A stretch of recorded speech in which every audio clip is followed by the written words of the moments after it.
Hello everyone and welcome to the Next Generation Saints YouTube channel. I'm your host Nick Coons. Before we get started today, if you guys go and like and subscribe and click that notification bell so you get notified every single time I make a new video, that would be awesome and it costs you nothing, and I've heard of scientific research that actually makes you a better person when you do that. If you hear a lot of noise behind me, I do apologize. I do live nearby an Air Force base, and we have a lot of F-16s and F-22 and whatever else they're flying out there. And sometimes they like to practice very low flights. And so sometimes you'll hear that in the microphone here because the Air Force loves to play their little games. So just warning ahead of time. So I'm going to be doing a Muslim video today, not the Mormon stuff. Even though the Mormon stuff is actually pretty interesting because no matter how many times I ask them to, they always say, don't pick on the Mormons. Don't pick on the kids, those Mormon kids, the elders who go off knocking on door to door. But I will touch on this for a brief second.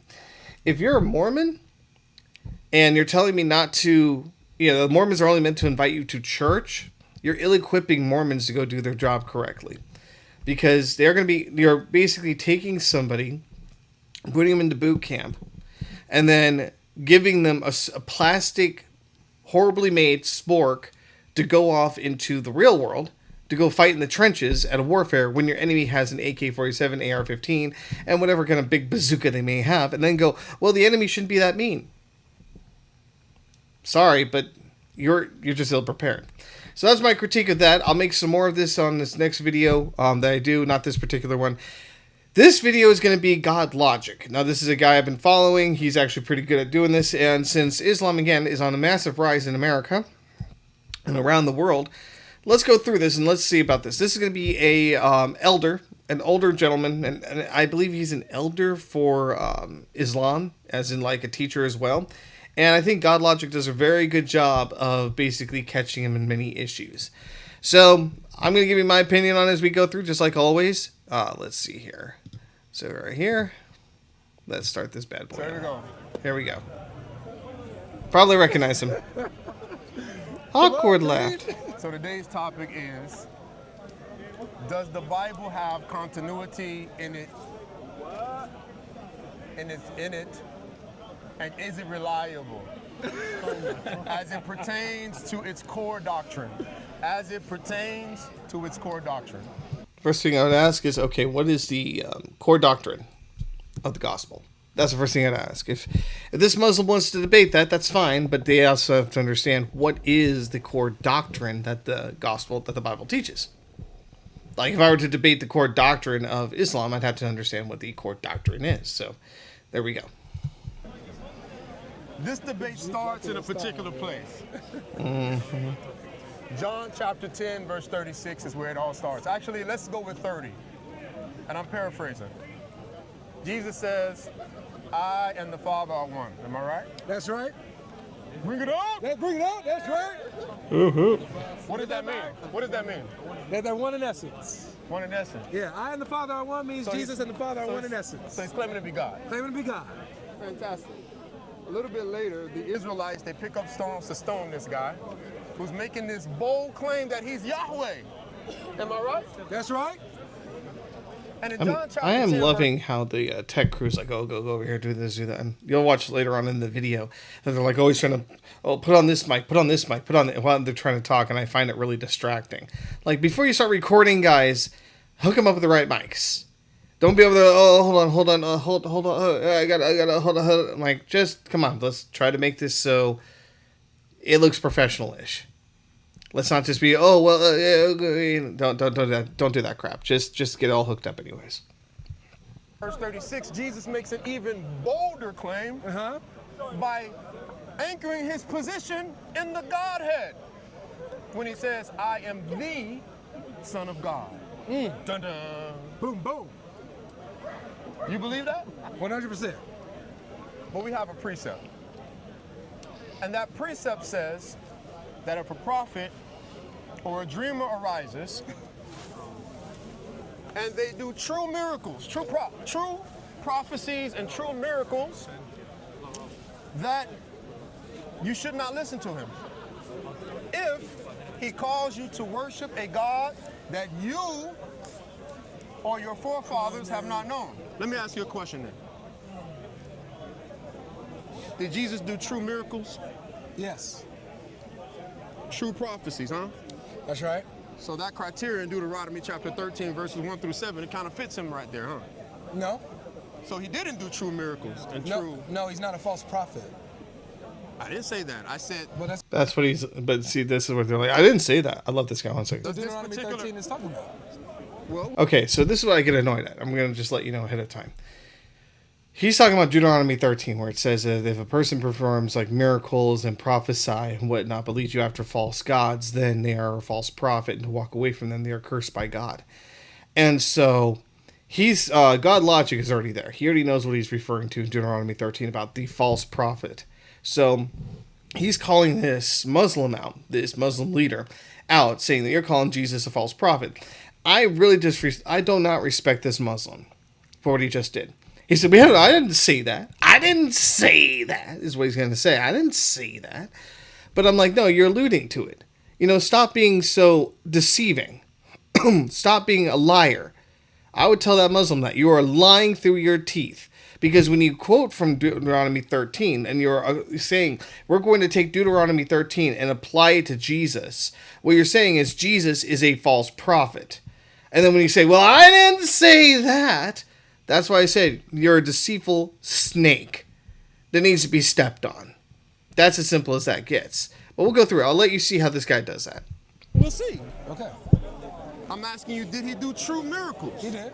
Good, so it fits him there. No. So he didn't do true miracles. No. Okay, can we adjust this? So, guys, his argument is that Deuteronomy 13 teaches that if a prophet comes and teaches you or it presents to you a God other than that you've known, then that person, even if he does miracles or has given true prophecies, he's a false prophet. So he's asking me, does this appeal to Jesus? My answer is no. Okay, so basically he just summarized this Muslim's argument, as you can clearly see, which is really wonderful. That's actually perfect, because he just called this completely out. If I was a Muslim at this point, I'd be like, yeah, pretty much, dude, you just got your butt roasted. Like, yes, that is exactly what it is. But if you notice the Muslim in here, this Muslim teacher, is trying to be sneaky. Even though his whole cover got blown, his whole intention was blown, everything he just was trying to do was just called out in front of God and everyone. What's going on? He's still going to go, I didn't see it there. I don't know what you're talking about. Oh, we're just going to see where it goes. That's why I appreciate what God Logic did, is because he said, he called it out. This is exactly what you're trying to do. You're trying to be a cunning serpent, trying to call Jesus a false prophet. And I'm calling you out and saying, no. So if I were the Muslim, I would back off from that argument. If I was in that position, I would say, okay, you called it out. Here's why I think that. But he's not going to do that. He's going to go and say, oh, no. I didn't say that. You can see how deceitful this man is. But we'll see that. I'll show you. He's not a false prophet. Step by step, ladies and gentlemen. We don't want to rush it.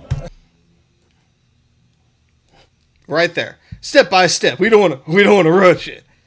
But that he just got to the point. You see what I mean? This is where it's deceitful.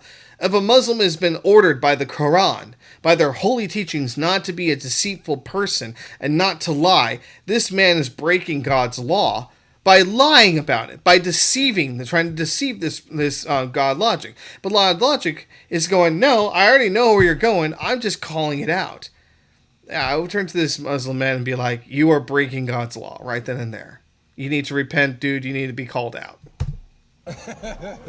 He's jumping to the conclusion. I haven't said Jesus is a false prophet. Did you hear me say that? Yeah, like I said, look at that. Look what he just said. I didn't call him a false prophet. Did anyone hear me say that? I didn't say it. I didn't say it. You said it, not me. But you see what I mean. This is where it's deceitful. This is deceit playing out. Did anybody hear me say Jesus is a false prophet? You alluded to it, yes. Yes, you are alluding to I it. say it though. You said that this fits Jesus fits I Deuteronomy didn't 13. say it, young man. I didn't say it. Oh, you can see the devil coming out of this Muslim. You can see the devil in there. I didn't say it. I didn't say it. I didn't say it. Look at me. I didn't say it. But God Logic is correct. You are highly alluding to it. You are pointing to it. You have a neon light. You got a freaking flare gun shooting right at it to brighten it up. Because I didn't say it though, did I? Dude, Stop being a satanic serpent. This is what the Muslim is. A satanic serpent in this circumstance. Let's take it step by step. Does Jesus do true miracles is the question. Yes, he does. So far he fits Deuteronomy chapter 13, verse 1. No. Notice what you're trying to do. Does Jesus do true miracles? Yes. Does he give true prophecies? Yes. But in the context, it's talking about a false prophet doing these things. We haven't got there yet.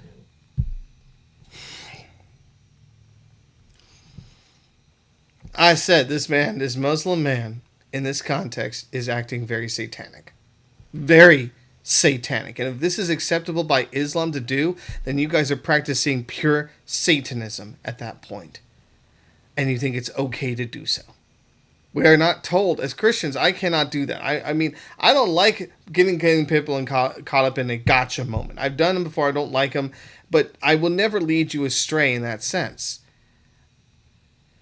But I like what God Logic's doing here, calling it out. Keep going, brother. But that's what Deuteronomy 13 is talking about. Can we get there step by step? I thought we was already there. You're jumping the gun. Sorry, TikTok. We love TikTok shop. In Deuteronomy chapter 13, verse 2, it says that if a prophet or a dreamer arises and they do true miracles, and those miracles come to pass, and they call you to worship a God that you nor your forefathers have known. There it is. Okay? Now, when it says you nor your forefathers, is this talking about the Israelites in the time of Moses and previously? Yeah. Good. And it's going to be talking about going forward as well. Maybe. But I want to know if it's talking about Moses in this time and previously. It's talking about the Israelites after the Exodus, prior, and Abraham and all of them. Good. It's talking about all of that. It's talking about the theology within Israel going forward even after. Good. And it says that you should not listen to him if he does such a thing, right? Yes. Because God is testing you to see if you truly love him. Yeah. So he's testing them on the knowledge that they had of God. Am I right? He's testing them on their heart posture, on whether or not they will go after a false God rather than the true God that brought them out of Egypt. So in order for them to go after a false God, they must have knowledge of God. Am I right? Yes. Good. And so you shall not hearken to him, nor shall you listen to him. But Am I right? you actually can't go after a false God without knowing the true God. Say that again? You can go after a false God without knowing the true God. True. You know, you got pagans that, don't know the truth yet, right? Yes, no problem. But in this context, these people they know the true God, and then they will be leaving the true God for a false one. True. But these Israelites particularly are being tested. And it wouldn't be fair for God to test them unless they have knowledge. Am I right? Sure. Good. Now, what should they do if they find a person who calls them to worship a God that they didn't know, nor their forefathers? According to this verse, what should they do? They're a false prophet. No, what should they do? Sorry, go ahead. So, what should they do? Huh? What should they do? Who? The Israelites who encounter this person. A false prophet should be stoned. Should be unalived. Great.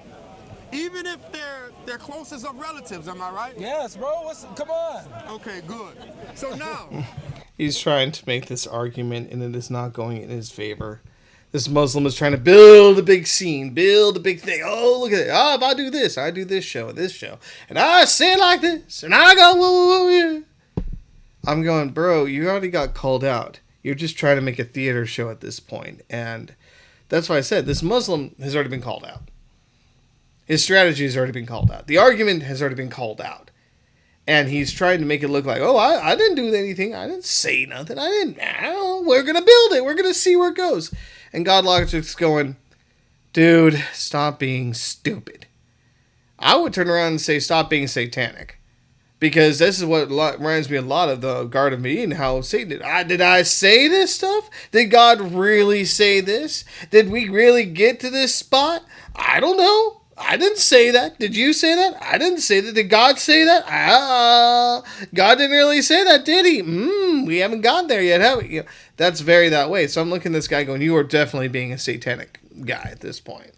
So in that context, when you act like that, I would say that's more satanistic.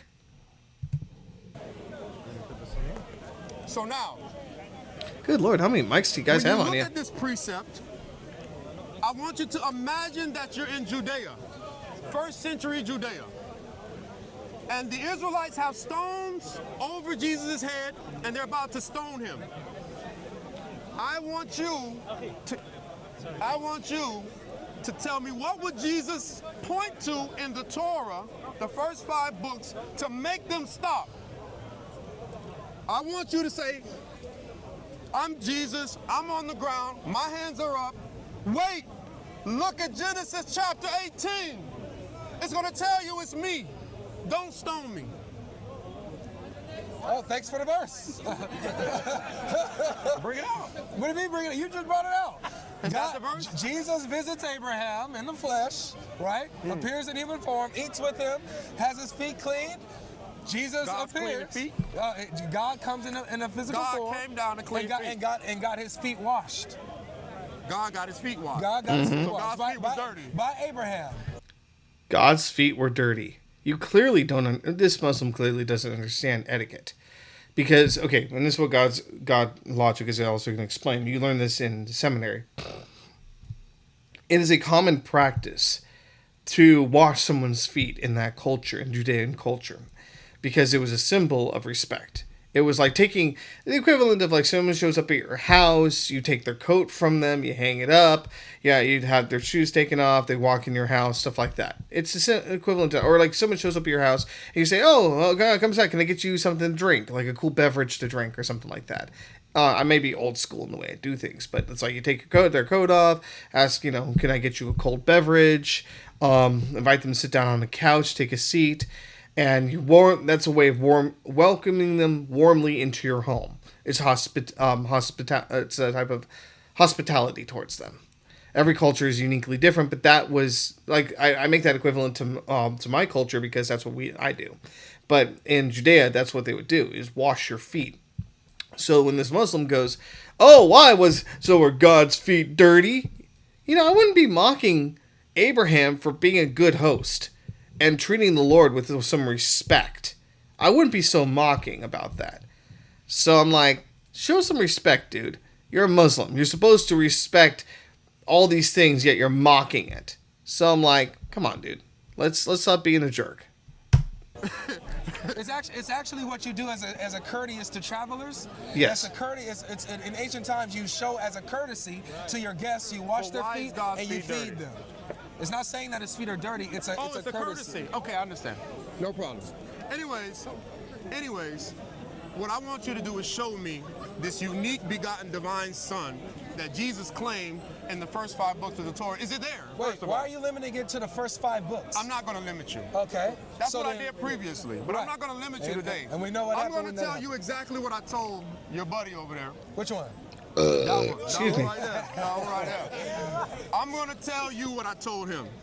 I'm not limiting you, but I do want you to present your evidence chronologically, and that begins with the Pentateuch. What do you mean chronologically? That means in order. No. Why are you limit? Like, why do I have to show you? So that you cannot use the tool of foreshadowing, because anybody can. The tool of foreshadowing, anybody can use that. Like today, for instance, if I see a prophecy and I want to fit myself into it, I can simply go out and write myself or make myself appear to be that way. So this is the tool of foreshadowing. Let me ask you a question. That's not foreshadowing, dude. That is not how foreshadowing works. So before you start using big words like foreshadowing, you might want to actually learn what the hell you're actually talking about. That's just me. That's not how foreshadowing works. That's exactly how it works. No, it's not. Foreshadowing is when you have a script or a revelation given that foreshadows what's going to come. So you can't make yourself fit a foreshadowing when you fail it.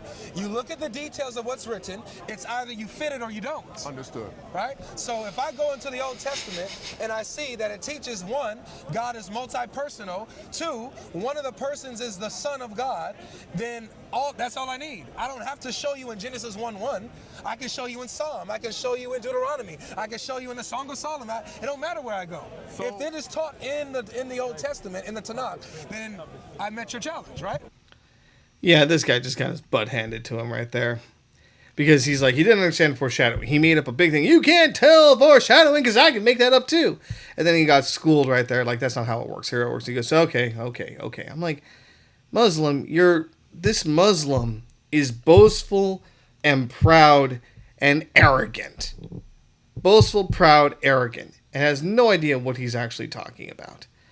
So I'm like, you could see what this is. These people look big, they talk tough, but they irritate the living daylights out of me. Because I'm like, they're arrogant. They're foolish, arrogant, and boastful about it. And that's why I like God's logic. He's actually calling them out and saying, that's not how this works. That's not how this works. That's not how this works. And he's like, oh, okay. Like, yeah, you're probably just trying to put on a show as a Muslim to, oh, look how great and grandiose I am. I really do get annoyed by these people that continuously try to put a mic right here, put a mic right here. Like, just put the dang mics on them and leave it alone. It's like, well, I got to move this mic. I got to do this with this mic. I got to, maybe there's something going on technical side in the background. I don't know. But it's super annoying. It's super distracting. So that doesn't follow. Now, the reason why that doesn't follow is because the writers of the New Testament could have easily written Jesus into these prophecies. Okay, so then now I have a problem now. Because now you're saying, okay, I show you that Jesus, as the New Testament presents him, matches the Old Testament, but we can't trust what the New Testament says in the first place. I didn't say that. I said in order for you to prove your position, you must work chronologically from where it begins. Why? Because number one, I'm going to give you a few reasons. Okay. Now let's hear it. Number one, the Torah is the foundation of the Israelites. What is that? What is the Torah? The Torah is the first 5 books, the Pentateuch. Is that all the Torah is? You can include that. If you want to include the Tanakh, then you would say that the Tanakh includes the Tanakh and the Torah together. Okay, so for example, right? the Torah is the law, That's right? what you want to include. The Torah is the law, right? The Torah. Okay.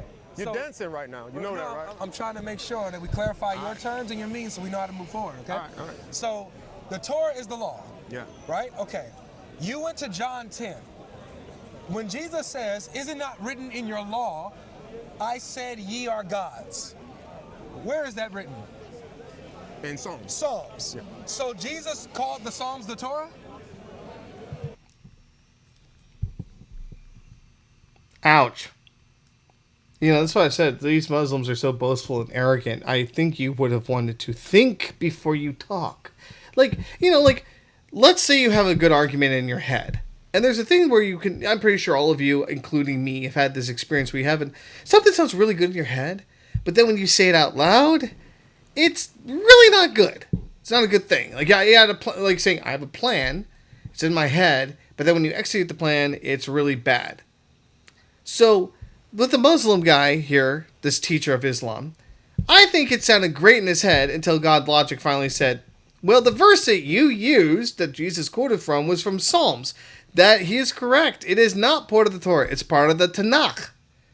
It is not about the law. So he says, if he's quoting from the book of Psalms about this, are you saying that the Tanakh is the law? And the answer is no. The Tanakh is not law. The Tanakh is not. The Torah is the law. That is what we have. The first 5 books of the Old Testament are the law. Leviticus, Numbers, Deuteronomy. Those are the highlights of it. But yes, that's why the Jewish people follow Tanakh. That's the law. So, sorry, not the Tanakh. Sorry, I got backed up on the Torah. The Torah is what they follow. Tanakh is not the law. I got to fix that one up really quick here. So when he says that Jesus quotes from Psalms, he's quoting from the Tanakh, not the Torah. So I'm like, this Muslim really got to... You gotta really think for a moment here, man, because you're sounding boastful, prideful, and arrogant, and now he's calling you out again for using illogical reasoning. Let's continue on. Did Jesus say, is it written in the Torah or your law? He said. So when he says your law, what is the law in Hebrew? your law is no, Torah, no, right? no, wait. You see, this is It's your Torah. this is pinpointing something very peculiar, ladies and gentlemen. What this points out is that Jesus thought that these Israelites had been writing their own law. Kinda. Oh, No. shocker! He said, isn't it written in your law? Did he say the law of Moses? Boom!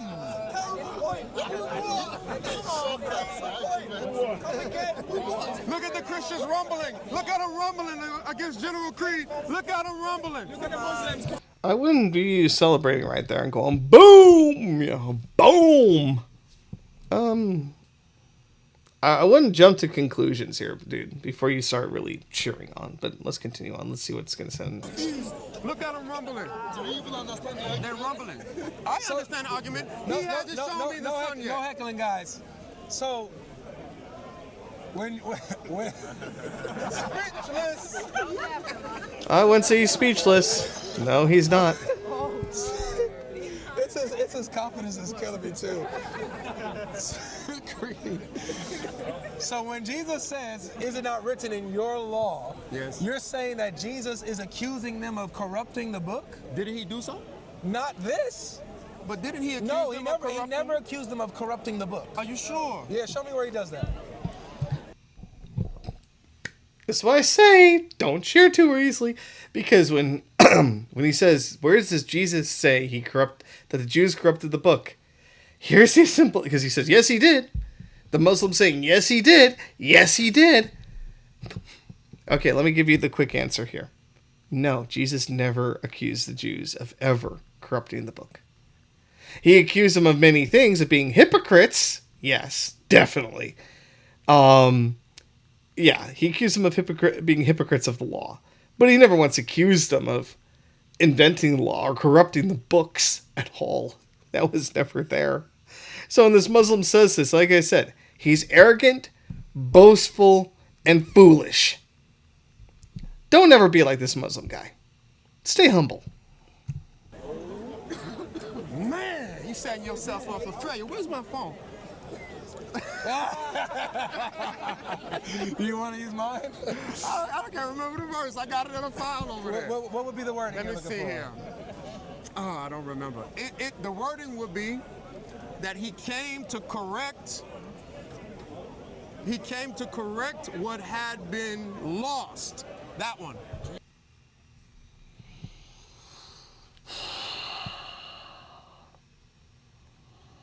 It's hard to keep myself stable when I hear a man who's so boastful and stupid as this. It's hard to stay composed and not just scream at this guy. Because honestly, this is just crap he made up. And this God logic guy knows that. This Muslim goes, "Oh, he came to correct what had been lost." My God. How stupid are you? How arrogant, prideful, and boastful and stupid can you get? I shouldn't ask this Muslim teacher that question because he seems to take it as a personal challenge. It's not there. He never said this. This is purely invented by him. I don't know if he pulled out of his own ass or Muhammad's ass or whoever's ass it is, but this is just made up. Yes. He came to correct what had been lost. That is the verse. That doesn't exist. That exists. No. That exists. So, okay. Should I take my phone from this lady and show you? You can use my phone. I don't know the verse. I need my phone. Look, I know what you're talking about. What he's actually talking about, guys, is he says, Jesus says, let me help, man. He said that Jesus said that he came to correct what is had been lost. No. He says I came to save the lost. You just got your ass handed to you, but dude. Arrogant, boastful, mindless, stupid twit. This Muslim is. He is. And he goes, "Oh, I know the verse, it's there." It's not there. He said he came to save the lost. Jesus never once ever claimed ever that he came to restore the true gospel of those precious parts that had been lost. That the Jews had done something and corrupted the book, and he has to restore it. Jesus never made that claim. You'll never find it in the Bible. It's not there. This is invented by an arrogant old fool. An arrogant old Muslim fool. Like, that's just plain simple. Like, you can be a Muslim and not agree with what the Bible teaches. I got no problem with it. But at least when you're debating whether or not the Bible is true or not, read the dang book so you know what the hell you're actually talking about. Seriously. Because otherwise you sound like this old fool who is just an arrogant, boastful, stupid moron. He's making arrogant claims about these things. So when he's finally called out on it, I'm like I said, I will say it again. You could be a Muslim and totally disagree with what the Bible says. I could be a Christian and totally agree with what the Quran says, or the Hadith or Sharia. But the one thing I'm going to do is read your book so I don't misrepresent it, like this fool's doing. So if you're a Muslim and disagree, read the Bible, so at least you know what the hell Jesus is actually saying. So you don't make stupid comments like this idiot. That's in Mark chapter 10. Yes, it is. That's the verse you're thinking of, bro. That's not Is that the verse? It doesn't exist. It doesn't exist. It doesn't exist. Even the Muslim behind him said it doesn't exist. The Muslim guy right there in the back, wearing the hoodie, long, kind of curly hair kind of guy, right behind God Logic. Even he was like, yeah, the verse doesn't exist. So your own Muslim sympathizers behind you, even they admit that verse doesn't exist. So you're trying to make an argument here from a verse that doesn't exist. I would, do something that Jesus calls you to do, my Muslim friend. Humble yourself. Try reading the book. Try reading the Bible. We got plenty of them. You go to a church, you can get a free Bible. Read it sometime. If you're going to debate a Christian, at least know what you're talking about. Please. What happened to that verse? It never, what do you mean? It never existed. It's in the King James Version. No, it's not. I read it. No, you haven't. I read it. You ain't read this one. Oh, hey, he probably read it in the Injil, y'all. Anyway, he's deviating from my point. Oh, there we go. He's called out, and he's deviating from my point. Oh, no, dude, you were all for that. You were the one who brought that up, y'all Muslim.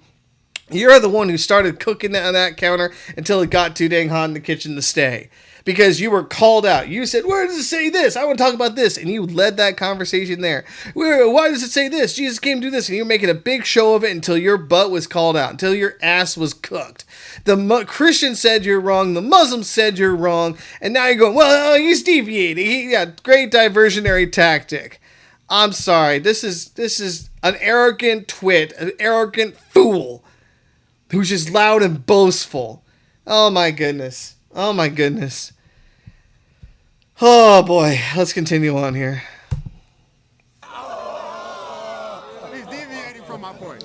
Let's get back. No, you got your ass handed to you. Focus, everybody, focus. Stop fanning over this dude, man. Focus. All right? Please don't pay attention that I made a stupid point. Please don't don't notice that I was a complete retard. Please notice that I made a complete bullcrap statement and then acted like it was the truth until my ass was called out. Please don't focus on that, guys. That's deviation from the point. Don't focus on me being an arrogant twit who doesn't know what he's talking about. Let's leave this part. You're deviating, man. You're totally deviating. Let's go back to another stupid point that I'm going to try to argue with that makes no rational sense. Let's go for that. John chapter 10, verse 36. Clearly, Jesus is making a point to say he is the Son of God. Yes. All I'm asking you to do very simply, and any Christian should be able to do this, with all honesty. Okay. If you believe that your book has continuity in it of your core doctrine, which means the Son of God, can you be a Christian without believing in the Son of God? No. He is the eternal, unique, begotten, divine Son? No. Can you? The answer is absolutely not. So that means your core doctrine must be throughout your book.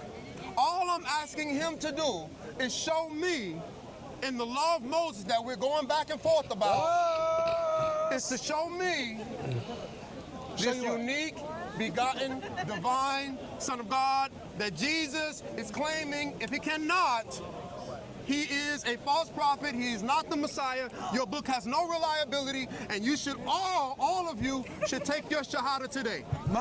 Yes, we should totally join your religion after you sound like a total arrogant prick who got everything completely wrong and was called out publicly for making up verses that were not actually there. Yeah.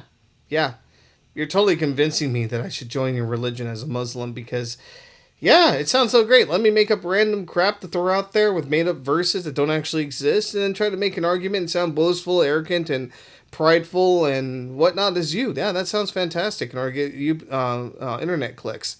That sounds fantastic. Why didn't I think of doing that? I mean, seriously. Oh, that's right, because I don't believe in doing that. I actually believe in being honest and truthful, and I'm a harsh son of a gun. That's true. I'm a very harsh and very blunt person, but at least I'm consistent. If someone proves me wrong, I change my mind accordingly, but I'm not going to be as arrogant as this Muslim. MashaAllah. MashaAllah. All right. So guys, Can you show the signs? no. So everybody, listen. This is nice. I want to thank Creed for coming out. Awkward Giving us laughs. a good conversation, man. I'm trying to wrap my head around what you're asking me to do, okay? Because at first you told me that you're not limiting me to the 5 books of Moses. You said I can use the whole Old Testament. But now you're demanding that I show you my exact flushed out theology in the first 5 books, right? That's what you're asking me. So look, this is what I'm a little confused. Do you agree, for example, that it is a core doctrine of Islam that Jesus is nothing but a messenger? Yes. That's not a core doctrine. That's one of the core doctrines, yes. I think what he's about to do is take the standard and apply it to Islam. Are you going to be as fair? Basically, rules for thee, but not rules for me, is what he's going to point out here. That's not a core doctrine of Islam, that Jesus is nothing more than a messenger? It's not a core doctrine. Is it a core doctrine of Islam that Jesus is the Messiah? Yes. Okay, so it's a core doctrine that Jesus is the Messiah. So can you do me a favor? Can you show me in your first 2 chapters of the Quran where it says Jesus is the Messiah? Is that what we're talking about, my friend? Yeah, I just want to see if we're doing... Now you're dancing around. You're trying to show whether or not I have consistency in my argument. This is how you dance around the topic. All we want to do is see the sun. I'm not talking about that one. All I want to do is see the Messiah. I'm not talking about that one. I want to see the Messiah in the first 2 chapters of the Quran. Is that the topic? It's a consistency argument. She said, It's yeah, it is. Why are you fanning for him, man? Look, Creed. It's a consistency argument. So if you're gonna use an argument, it's equal scales. You know what I'm saying? No worries. So I'm not trying to change the subject to the Quran. I'm just showing you how your argument doesn't work. It's not consistent. No worries. We can. That actually does make sense. God Logic's actually making some pretty good sense here. I hope you guys see this. So I'm going to play a little bit longer. It goes for a lot longer than this, but I am just going to play a little bit longer for you guys to see what's going on here. And then you'll probably get the point. We can, if you guys, after I finish dismantling your boy, you guys can. Because you've done such a good job dismantling him so far. Yeah, just absolutely fantastic. I think you've been number 1 in the game so far. Like, he's like, I'm dismantling you, I'm proving you wrong, I'm showing you're false, and yet, who has been the one called out and has had to change it? Wasn't the whole thing where you made up a Bible verse that wasn't actually there and you were called out, then you had to change it? Or when you made earlier arguments about the first 5 books of the Bible and how you said that Jesus was had called what was it again, Psalms, about that, like where Jesus points that he's the Messiah through the book of Psalms, and couldn't understand the difference between the Torah and Tanakh. So he's making this claim, a boastful claim, I'm cooking you, boy, I'm cooking you. I'm like, I don't think you've really had a time of introspection and seeing that you're the one being cooked pretty well. Can actually come to me and grill me on my belief system of Islam, and I will show you that we have 100% continuity in our pages. Go for That's it. what I'm asking. Do you have where the Quran says Jesus is the Messiah in your first 2 chapters of the Quran? Yes. Now, why did I say that that is a core doctrine? Avoiding the question. Avoid, avoid, avoid, avoid, avoid.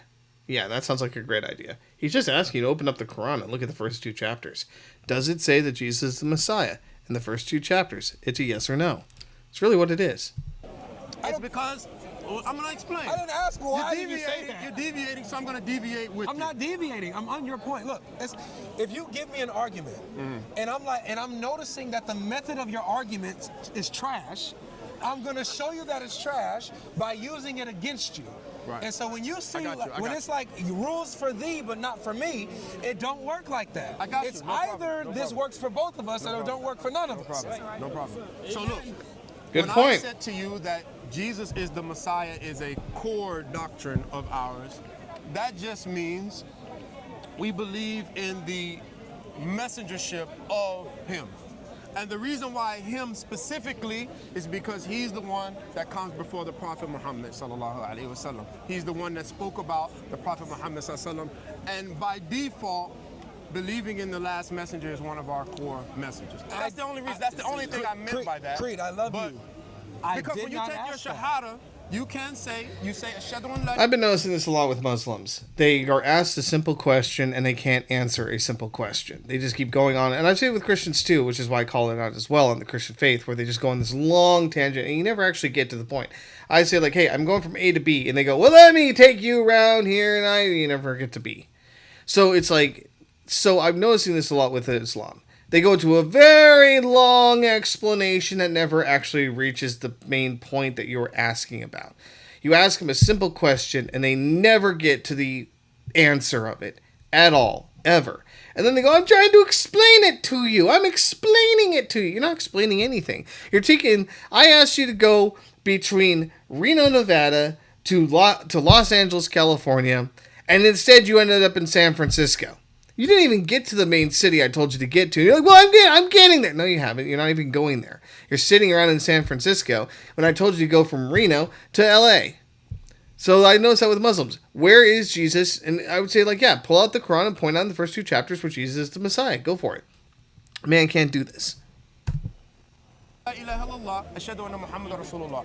And so in that, as a Christian, if you become a Muslim today, then of course you have to denounce Jesus Christ as God, right? So that's the only reason I said that. So, but in reference to the actual core doctrine that we have about God, and that's what we're talking about right now. We're not talking about messengership. We're not talking about prophethood. All those are core messages, but that's not the foundational core message of Islam. The foundational core message of Islam is that none has the right to be worshipped except Allah alone, without partner. Can you be a Muslim and not believe Jesus is the Messiah? No. All right, so you said it's a core doctrine. Yes. You can't be a Muslim and reject this. Yes. Where is this in your first 2 chapters of your book? Yes. So, again, that is not the core doctrine of God. Is it not Allah who's saying this? That is not the core doctrine of God. I don't get it. You get this. You believe that Jesus Christ is the Son of God. He is the Messiah and God.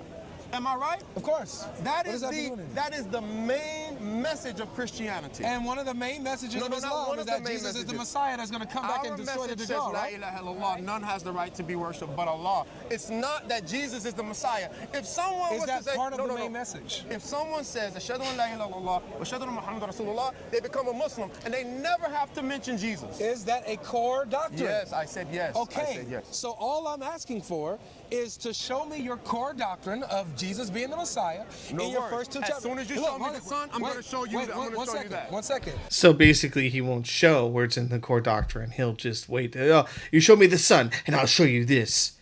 Bro, that's why I said arrogant, foolish. This man, I hope you guys see this. How arrogant, what an arrogant twat this guy is. Like, wow.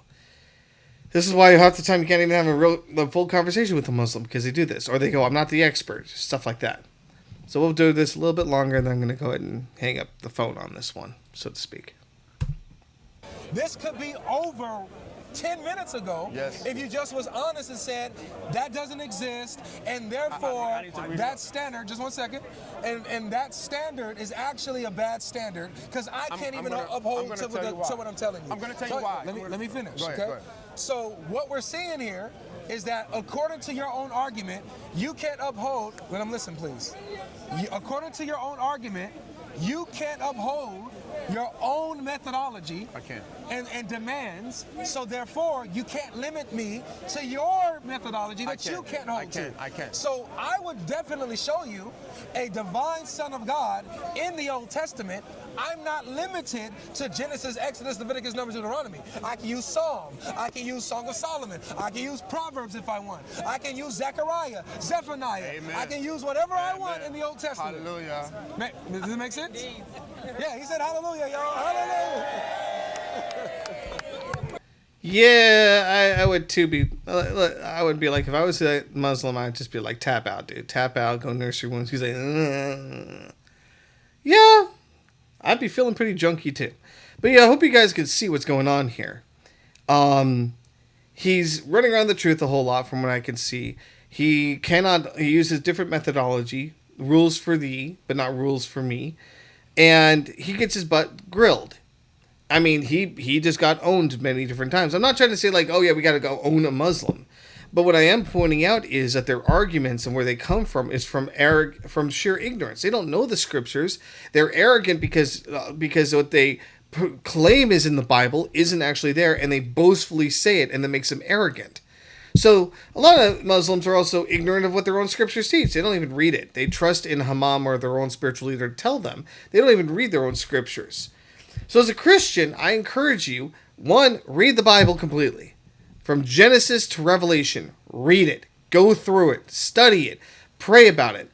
Listen to more apologists. Ask questions about it. So you can be very well versed in the Bible. Second, if you're going to talk to a Muslim, I encourage you to read the Quran, the Hadith, and Sharia. I encourage you to read those too, so you know what you're talking about.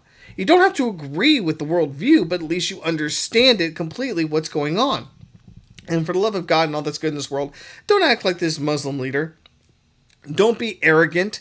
Don't be boastful. Don't make things up and then make it as loud as possible. Don't do those things.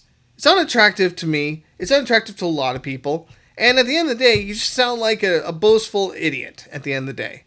So that's what I'm looking at here. I'm going to switch this back on over. It keeps going. If you guys want to, I can go ahead and put the link in the description below so you guys can watch this entire video. It's about a little over half an hour long. I don't have that much time to go through the entire thing like that, unless you guys want to watch the whole hour-long video or an hour and a half long video. If you do, put in the comments below. I can make an hour and a half video. I just didn't know if you guys would like to or not. So we can go from there. But anyways, like I said, take a look at it. What do you guys think? Do you think I'm right? Do I think I'm wrong? Muslims, put in the comments below. Let me know. If you're new to this channel, go ahead and like, subscribe, click that notification bell at the very bottom so you get notified every single time I upload a new video. Also, check me out on Spotify. I'm on Next Generation Saints. It's a multi-church series where we focus heavily on Christian apologetics. I'd love to have you guys take a listen to it, listen to sermons. If you're door dashing, working out, or doing whatever you're doing, tune in. It's a lot of fun. So, until now, and share this with your friends, your family, your coworkers, with believers, especially non-believers. That's how more people get to experience this, become educated, and you get to hear more of the Word of God, where people actually use the Word of God in correct arguments. So, until next time we meet again, may God richly bless y'all, my dearly beloved.